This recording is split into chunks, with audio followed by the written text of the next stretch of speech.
U.S. to deport undocumented immigrant acquitted in Kate Steinle death. A Mexican man will be deported after he was found not guilty in the killing of Kate Steinle, whose death, while out walking on a San Francisco pier, reignited a national debate over immigration policy.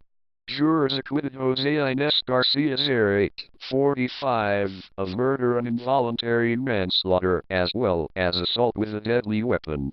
They convicted him of being a felon in possession of a firearm. The undocumented immigrant faces up to 3 years in prison, but has already spent more than 2 years in jail awaiting trial and may get credit for time served. He has not been sentenced. Before Steinle's fatal shooting in July 2015, Garcia Zarate had been deported 5 times and was wanted for a 6th deportation on drug-related felonies.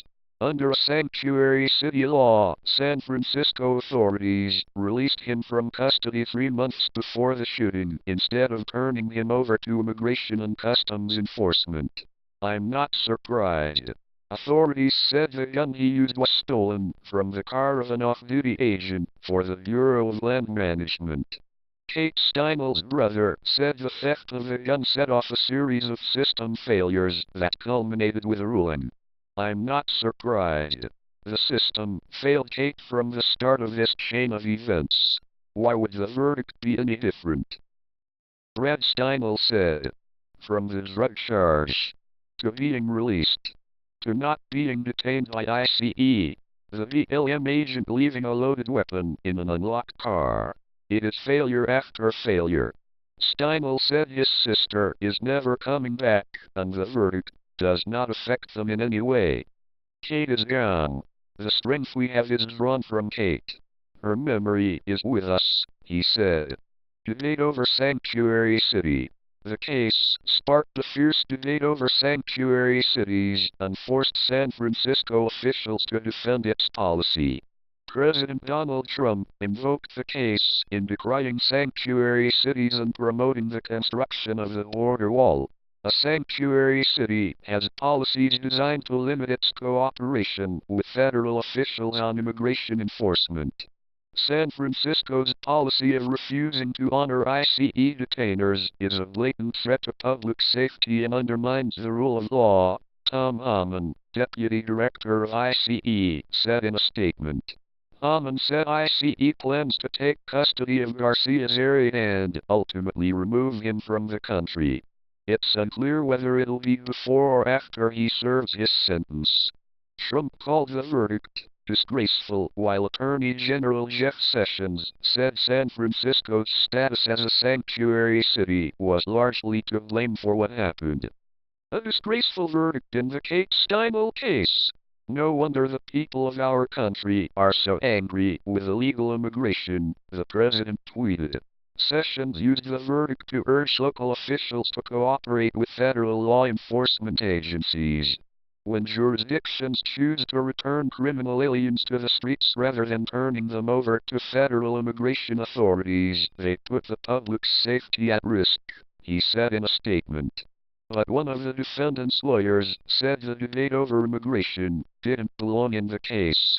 From day one, this case was used as a means to foment hate, to foment division, and to foment a program of mass deportation, public defender Francisco Ugart said.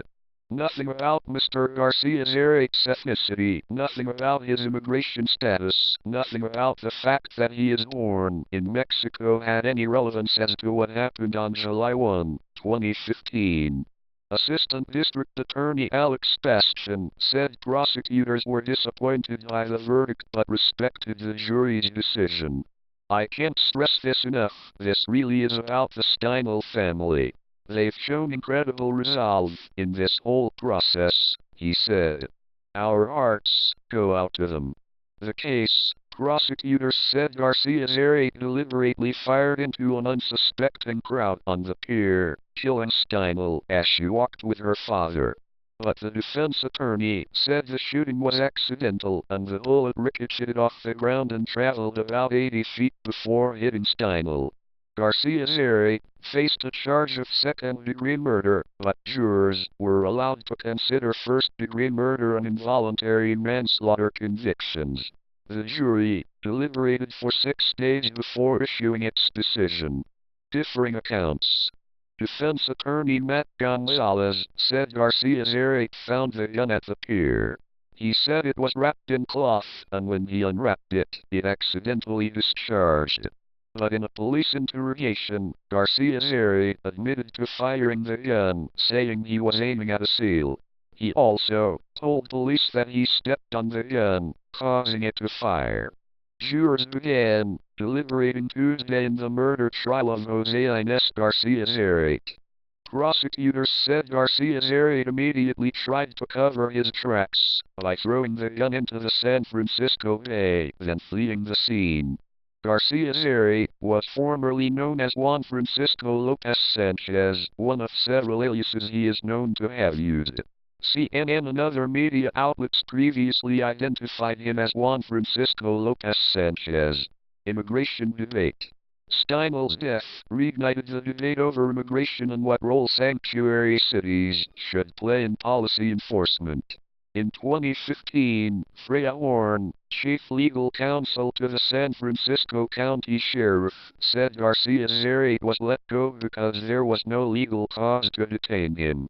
Steinle's family sued last year, alleging that San Francisco and its former sheriff were partly to blame for her death, because officials never notified Immigration and Customs Enforcement when Garcia Zarate was released from a local jail in April 2015.